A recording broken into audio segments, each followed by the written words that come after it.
in the quiet, deceptively tranquil forests of eastern Poland, near a sleepy village and a minor railway junction. The very air seems heavy with a history it cannot speak. Here, beneath the whispering pines and fields of wild lupins, the ground itself holds a secret of unimaginable horror. For this was the location of Treblinka, a name that has become a synonym for industrialized death, a place where the Nazi regime perfected the machinery of genocide with a chilling efficiency built upon a foundation of absolute and total deception. The story of Treblinka is not merely one of suffering. It is the story of a calculated, bureaucratic effort to erase a people, not just from life, but from memory itself. It is a narrative of a factory designed for the sole purpose of processing human beings into ash and smoke, and of a desperate, heroic, and ultimately tragic attempt by its victims to rise from that ash and burn their monstrous prison to the ground. To understand Treblinka is to stare into the abyss of human capability, to witness the methodical application of industrial logic to an act of supreme evil, and to ask how such a place could ever have come to be. The genesis of Treblinka cannot be understood in isolation. It was a monstrous offspring of an ideology that had festered in the heart of Europe for over a decade. The rise of Adolf Hitler and the Nazi Party in Germany was predicated on a virulent anti-Semitism that permeated every facet of state policy. Initially, the regime's solution to its self-proclaimed Jewish question involved persecution, expropriation of property, and forced immigration. But with the outbreak of the Second World War and the conquest of Poland, home to Europe's largest Jewish population, these measures were no longer deemed sufficient. The vast ghettos established in cities like Warsaw and Lodz became holding pens, overcrowded and starved, where disease and deprivation were weaponized as tools of attrition. Yet, even this slow, agonizing process was not fast enough for the architects of the new German order.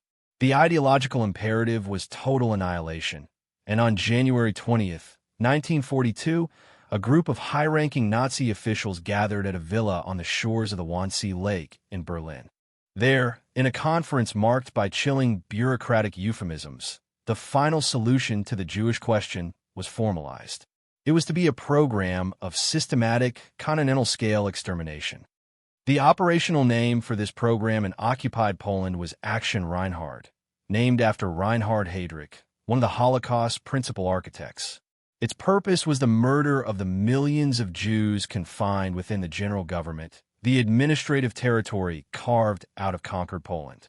3 sites were chosen for their grim purpose, all selected for their relative isolation and their proximity to major rail lines, the arteries that would feed the factories of death.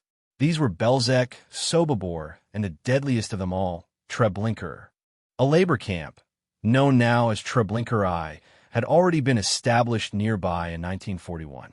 It was a brutal place where thousands of Polish and Jewish prisoners were worked to death in a gravel pit, their bodies a testament to the regime's casual cruelty.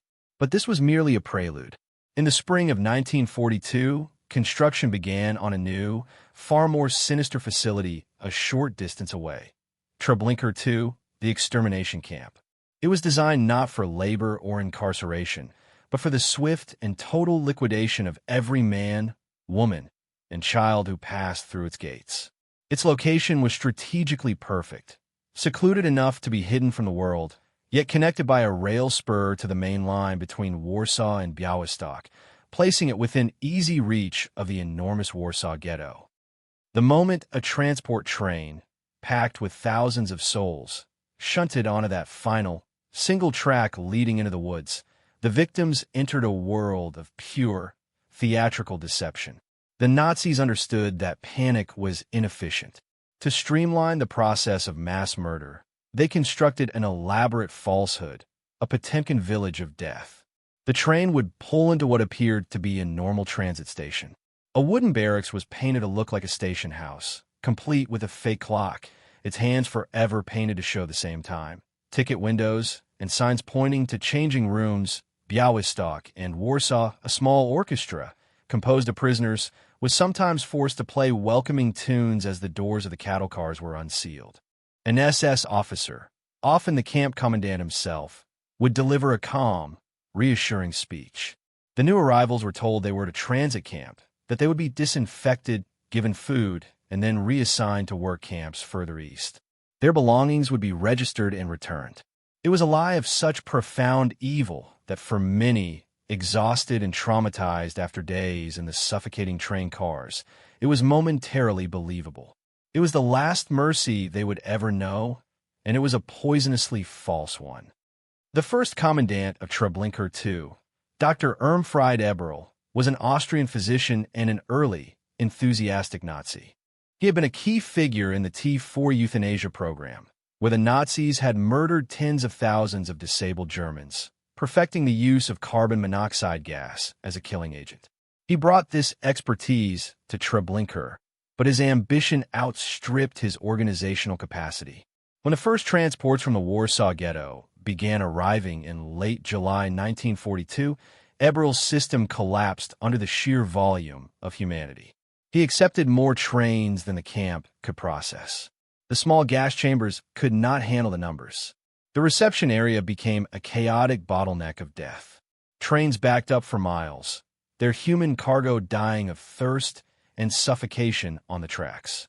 The undressing area became a horrifying scene of panic and brutality as the lies evaporated. Corpses piled up around the gas chambers faster than the small Jewish work details could bury them. The stench of decay became overwhelming, blanketing the surrounding countryside. The entire operation ground to a halt in a morass of its own making. Eberl had created a vision of hell, so anarchic that it failed even by the Nazis' depraved standards of efficiency. This catastrophic failure prompted a swift and decisive change in management. Odilo Globoknik, the SS and police leader in Lublin and the overall head of Operation Reinhard, was furious. He temporarily halted transports and dispatched a team of extermination specialists to Treblinka to rectify the situation.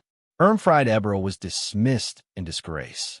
His replacement was an Austrian police officer named Franz Stangl, a man who had already proven his vile competence as the commandant of the Sobibor extermination camp. Stangl was the antithesis of the chaotic Eberl. He was a quiet, meticulous bureaucrat of death. He saw the problem not as a moral one, but as a logistical one. Upon his arrival, he was reportedly disgusted, not by the mass murder, but by the mess. It was chaos, he would later recall, with the chilling detachment of a factory manager. There were bodies everywhere, hundreds, no, thousands of them. They were stinking. It was a mess under Stangl's direction. Treblinka was transformed. He streamlined the production line. He ordered the construction of new, larger gas chambers capable of killing up to 3,000 people at once. He reorganized the prisoner work details into specialized units, creating a gruesome parody of an efficient industrial workflow. Treblinka was about to enter its most lethal phase. Assisting Stangl was a cadre of SS men, many of whom, like Eberl, had cut their teeth in the T4 program. The most feared among them was Kurt Franz, the deputy commandant. While Stangl projected an air of managerial distance, Franz was a hands-on sadist of legendary cruelty. Nicknamed Lalka, Polish for doll, because of his boyish face, his presence instilled a unique and personal terror throughout the camp. He would patrol the grounds with his St. Bernard, Barry, whom he had trained to attack prisoners on command, often targeting their genitals. He would ride his horse through the reception area, whipping victims indiscriminately. He took pleasure in shooting people for sport, organizing mock boxing matches where prisoners were forced to fight to the death, and inventing ever more creative and agonizing torments. The contrast between Stangl, the cold administrator who ensured the trains ran on time, and Franz, the psychopathic enforcer who reveled in individual suffering, perfectly encapsulated the dual nature of the Nazi genocide. It was both a meticulously planned, impersonal bureaucracy and a theater for the most depraved forms of personal violence. Under this new regime, the process of annihilation became a terrifyingly smooth and rapid operation. From the moment the train doors opened, the prisoners were rushed through a series of stations, their movements controlled by shouting, whips, and the brutal violence of the SS and their Ukrainian auxiliary guards, known as Treblinka men. The deception of the train station quickly gave way to undisguised terror. Men were separated from women and children. Everyone was forced to undress in separate barracks. Their clothes and valuables surrendered under the false promise of return. In the women's undressing barrack, a special detail of male prisoners, the hairdressers, was forced to shear the women's heads. This act was not merely for humiliation. Human hair was a valuable industrial commodity, collected and shipped back to Germany to be used in products like felt for submarines. It was in these moments that the finality of their fate became undeniable. The sounds of the engine that fed the gas chambers, the smell of death, the frantic, brutal pace, all pretense was stripped away, leaving only raw fear. From the undressing barracks, the naked victims were driven down a narrow, fenced-in path, camouflaged with pine branches. The Germans cynically called this path the Himmelstrasse, the road to heaven. It was a one-way passage, about 300 feet long, that led directly to the building containing the gas chambers. Guards with whips and dogs lined the path, beating and terrorizing the victims to make them run, ensuring a constant, hurried flow. The entrance to the gas chambers was draped with a curtain bearing the Star of David and the inscription, "This is the gate through which the righteous pass," a final, blasphemous mockery. The chambers themselves were deceptively designed to look like shower rooms, with fake shower heads on the ceiling.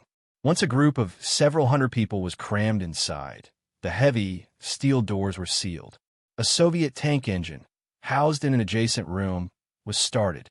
Its exhaust, rich in carbon monoxide, was piped directly into the chambers. The killing took approximately 20 to 30 minutes. The silence that followed was broken only by the orders to open the doors and for the next phase of the process to begin. This next phase was the work of the Sonderkommando, or Special Detail. This was perhaps the most psychologically torturous role in the entire Nazi camp system. Comprised of a few hundred Jewish prisoners, the Sonderkommando were forced to live and work in the extermination area, known as the upper camp, completely isolated from the rest of the prisoners in the lower camp. Their gruesome task was to remove the bodies from the gas chambers. They had to untangle the heaps of corpses, which were often locked together in the agony of suffocation, with the strongest having climbed atop the weakest in a desperate, final struggle for air. They then had to drag the bodies out and hand them over to another detail, the dentists, who were forced to pry open the mouths of the dead with pliers and extract any gold teeth. These teeth, like the victims' hair and possessions, were carefully collected, melted down, and sent to the Reichsbank. It was a system that forced the victims to participate in the desecration of their own people, a diabolical method of deepening their trauma and complicity. Initially, the bodies were disposed of in enormous burial pits.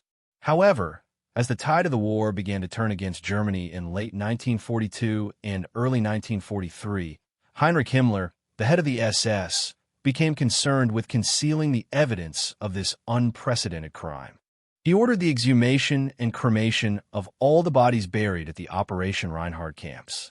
This directive, known as Sonderaktion 1005, initiated the most hellish period for the Treblinka Sonderkommando. Using a large mechanical excavator, they were forced to dig up the putrefying corpses from the mass graves they had helped to fill months earlier. The stench was so overpowering that even the hardened SS guards could only stand it while heavily intoxicated. The prisoners, given only meager rations and vodka, toiled day and night at this macabre task.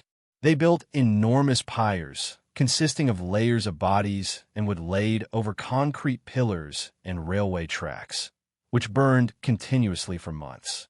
The sky over Treblinka was perpetually black with greasy, human smoke. The ground became saturated with human fat. It was a Daunian landscape, a vision of hell made real on earth. In a lower camp, other Jewish prisoners were organized into different work details, or commandos. The Blue Commando unloaded the trains.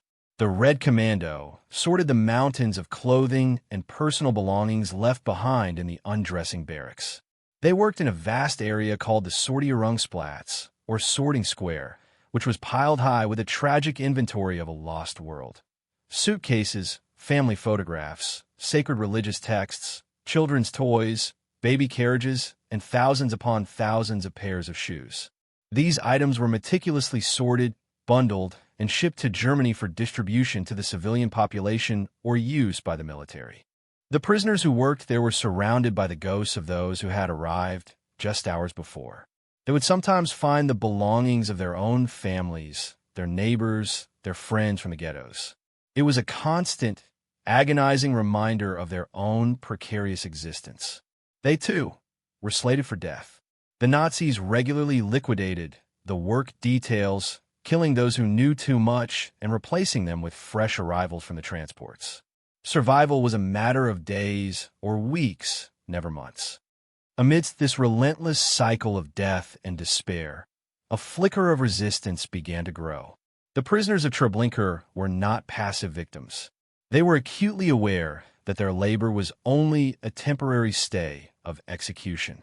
The constant arrival of transports from across Europe and the continuous operation of the crematoria made it clear that the Nazi plan was total. For many, the choice was no longer between life and death, but between how to die.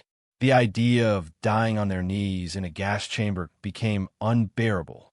A new resolve began to form: to die fighting, to take their murderers with them, and, most importantly, to destroy the camp and bear witness to the world. A secret organizing committee was formed in the lower camp, initially led by a former Polish army officer, Dr. Julian Korzicki. He began to plan an uprising, secretly making contact with key prisoners across the different work details, including Zev Korland, who was the capo, a prisoner functionary, of the camp's infirmary, a facade where sick prisoners were simply shot. The plan was audacious and fraught with danger. The prisoners were unarmed, starving, and constantly watched. The first major setback occurred when Korzicki was discovered with a stash of money he had collected to bribe a guard.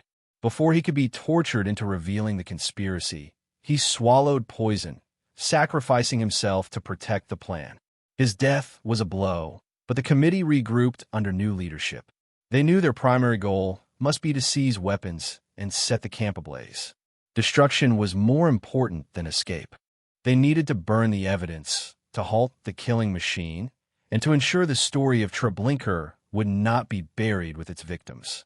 The key to the plan was a young prisoner who had been assigned to work in the SS armory. Over several weeks, he painstakingly made a wax impression of the armory key. This allowed the camp's locksmiths to forge a duplicate. The conspirators now had a way to access the Nazis' own arsenal of grenades and guns. Communication between the lower camp and the isolated upper camp, where the Sonderkommando toiled, was almost impossible. Yet, the prisoners of the upper camp were forming their own, separate plans for resistance. They were the ones who witnessed the final horrors firsthand, who dealt with the bodies day in and day out. Their desire for revenge was perhaps the most intense. Through clandestine messages passed by brave prisoners, the two resistance groups learned of each other's existence and began to coordinate. They set a date for the uprising, August 2nd, 1943. It was chosen for a specific reason. A transport of particularly vicious SS officers, including Kurt Franz, was scheduled to be away from the camp, leaving a skeleton crew of guards who were known to be lazier in the summer heat. The plan was to begin in the late afternoon. The duplicated key would be used to raid the armory, and the stolen weapons would be distributed. A prearranged signal, a grenade explosion, would launch the coordinated attack. On the afternoon of August 2nd, the air in Treblinka was thick with heat and tension. The conspirators moved into position. The duplicate key worked. Prisoners assigned to a cleaning detail inside the SS compound began smuggling grenades, pistols, and ammunition out of the armory, hiding them in buckets and carts. The weapons were quietly distributed to the leaders of the fighting groups. The plan, however, began to unravel slightly ahead of schedule. An SS officer discovered one of the resistance members with contraband money and began to beat him. Fearing the entire plot was about to be exposed, the uprising was triggered prematurely. A grenade was thrown, and the camp erupted into chaos. Prisoners attacked their tormentors with stolen guns, knives, axes, and shovels. They doused barracks and workshops with gasoline and set them on fire. A massive gasoline tank exploded, sending a fireball into the sky and engulfing much of the lower camp in flames. The orderly factory of death was transformed into a battlefield. The fighting was desperate and uneven. The prisoners were heavily outnumbered and outgunned. The SS and Ukrainian guards, recovering from their initial shock, began to mow down the rebels with machine gun fire from the watchtowers. Yet, the prisoners achieved their primary objective. The fires spread, destroying the wooden barracks, the storehouses filled with victims' belongings, and even the hated Himmelstrasse. The physical infrastructure of the camp was crippled. Amidst the smoke and gunfire, hundreds of prisoners made a dash for the fences, cutting the wire and running for the relative safety of the surrounding forest. Many were shot as they ran. Of the approximately 850 prisoners who were in the camp on the day of the revolt, it is estimated that around 300 managed to escape the burning perimeter. The Nazis immediately launched a massive manhunt, using police, SS units, and even the Luftwaffe to track down the fugitives. The local Polish population's reaction was mixed. Some offered shelter, while others, driven by fear or anti-Semitism, turned the escapees over to the Germans. In the end, only about 70 of the escapees from the Treblinka uprising would survive the war. The uprising of August 2nd, 1943, did not end the war, nor did it save the vast majority of those who participated. But it was not a failure.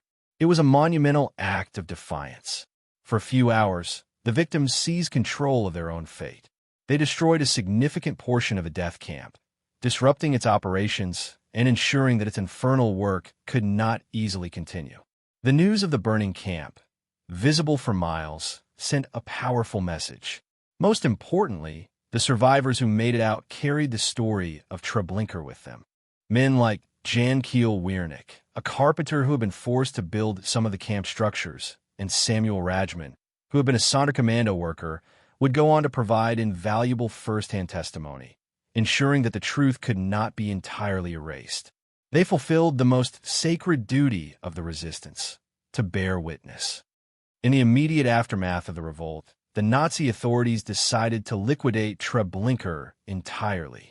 The damage was too extensive, and with most of Poland's Jews already murdered, its purpose was largely fulfilled. The last remaining Jewish prisoners were tasked with the final, horrifying cleanup. They were forced to dismantle what was left of the camp, brick by brick, plank by plank. Every trace of the gas chambers, the barracks, and the fences was to be removed. This was the final phase of Sonder Action 1005, the erasure of the crime scene itself. The ground where nearly 1 million people had been murdered was plowed over. The Nazis then constructed a fake Ukrainian farm on the site, complete with a farmhouse, a barn, and livestock.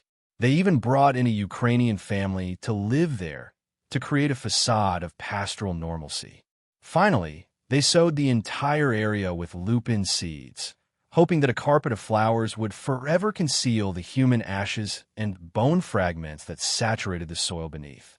It was the ultimate act of cynical deception, an attempt to make the earth itself lie. For decades after the war, the lie almost held. The site of Treblinka was a quiet, empty field, while survivor testimonies and the confessions of capture perpetrators, including Franz Stangl, who was eventually tracked down in Brazil in 1967, provided the historical record, the physical evidence remained buried. Holocaust deniers seized upon this lack of visible ruins to sow doubt and spread their venomous falsehoods. They claimed the scale of the killing was exaggerated, that Treblinka was merely a transit camp, just as the original Nazi propaganda had stated. But the truth cannot be buried forever.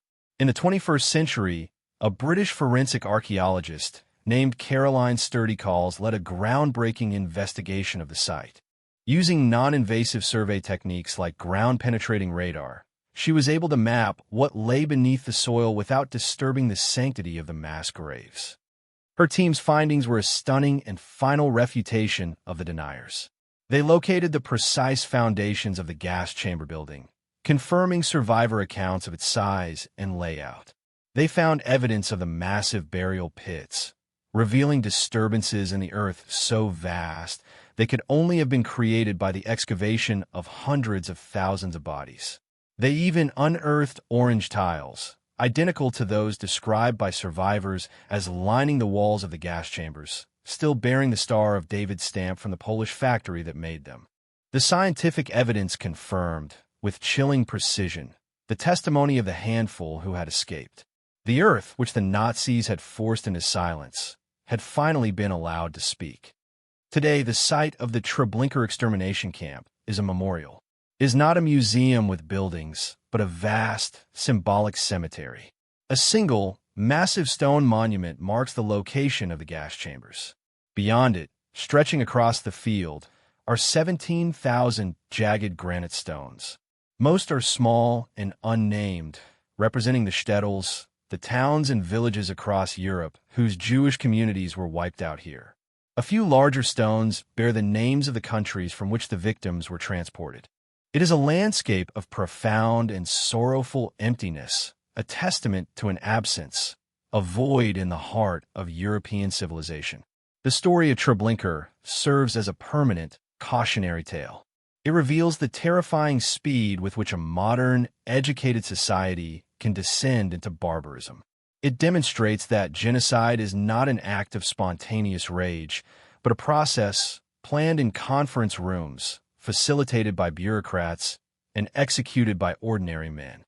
Yet, within this dark narrative of industrial slaughter lies the indelible story of the August 2nd uprising. It stands as an eternal rebuke to the myth of passive victimhood.